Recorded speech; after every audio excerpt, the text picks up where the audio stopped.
Let me bring in JDU leader KC Tyagi now. Mr. Tyagi, you have worked with Nitish Kumar for nearly 5 decades. Many say that Nitish Kumar is a political necessity for NDA.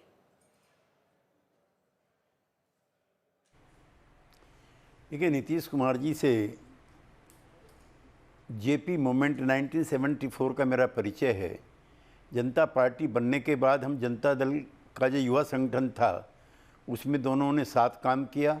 फिर हम चरण सिंह जी के नेतृत्व वाले लोक दल में रहे, फिर कर्पूरी ठाकुर जी के साथ रहे, फिर वीपी सिंह जी के साथ रहे और उसके बाद फिर लालू एरा बिहार में शुरू हुआ और उसके पैरेलल ही नीतीश जी का भी युग साथ साथ शुरू हुआ।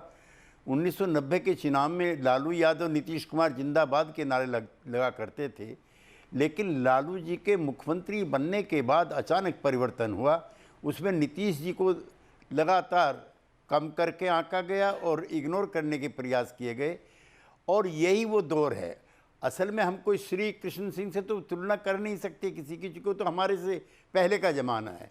तो लालू युग और नीतीश युग, दो युग हमने अपनी आंखों से देखे हैं और दोनों में बहुत ही क्वालिटेटिव, पॉलिटिकल भी और कल्चरल भी, दोनों में बहुत दूरी है।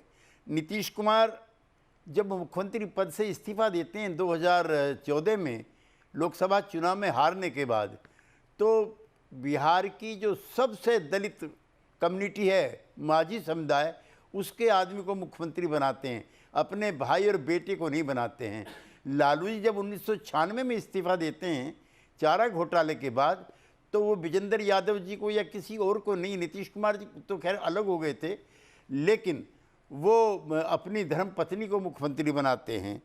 एक दूसरा, परिवारवाद के साथ साथ विकास का भी एक बात है। लालू जी के साथ मैं, शरद यादव जी, रामविलास जी, नीतीश जी, हम सब लोग एक युग के साथ काम किया है। लालू जी के एजेंडे पे कभी था ही नहीं विकास। वो कहते थे सामाजिक समीकरण ठीक करो तो सब चीज़ हो जाएगा। 2005 में जब नीतीश जी आते हैं तो बिहार पहली बार विकास की बयार देखता है। Okay. और आज मैं Mr. Tyagi, let me take you to another thought now. Nitish Kumar has been in power for 20 years. Tomorrow he will take oath for the 10th time. When you last met him, which was earlier today, is he seeing this as a burden of expectations? Because the mandate is similar to what he got in 2010. देखिए, उस पर सबसे बड़ा जो असर था mandate का, वो 2005 का था और उनका बिहार के मुख्यमंत्री का पहला टर्म था।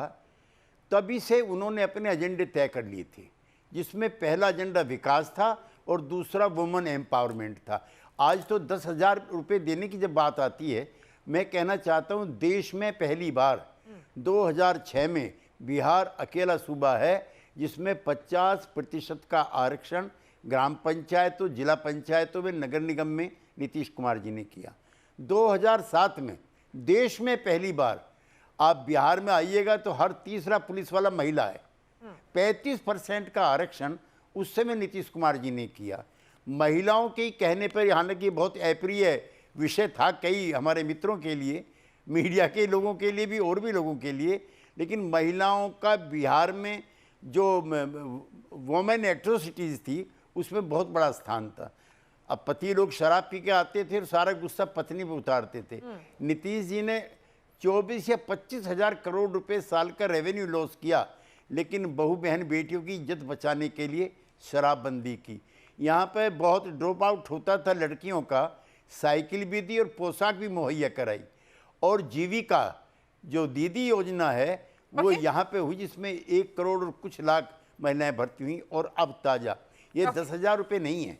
Okay, Mr. Tyagi, many are in agreement that perhaps it's not just this 10,000 rupees. Nitish Kumar has carefully nurtured this constituency, and that's the reason why, not only in this election, women of Bihar have been supporting him for the last 2 elections, and this was one such election.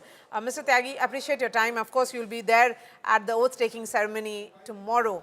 Tomorrow will be a special coverage, which will be beginning at 10 a.m.